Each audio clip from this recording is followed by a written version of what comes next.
Good morning, reflecting Christ, October 4th. God alone can renew the heart.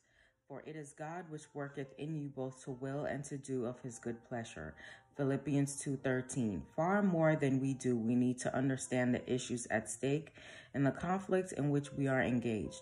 We need to understand more fully the value of the truths that God has given for this time and the danger of allowing our minds to be diverted from them by the great deceiver. The infinite value of the sacrifice required for our redemption reveals the fact that sin is a tremendous evil. Through sin, the whole human organism is deranged, the mind is perverted, the imagination corrupted. Sin has degraded the faculties of the soul. Temptations from without find an answering chord within the heart, and the feet turn imperceptibly toward evil. As the sacrifice in our behalf was complete, so our restoration from the defilement of sin is to be complete. There is no act of wickedness that the law will excuse. There is no unrighteousness that will escape its condemnation. The life of Christ was a perfect fulfillment of every precept of the law. He said, I have kept my Father's commandments. His life is our standard of obedience and service. God alone can renew the heart.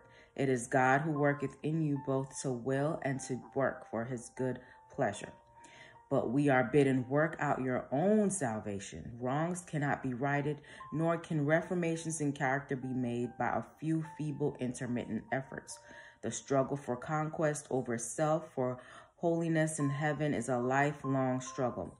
Without continual effort and constant activity, there can be no advancement in the divine life, no attainment of the victor's crown. The strongest evidence of man's fall from a higher state is the fact that it costs so much to return.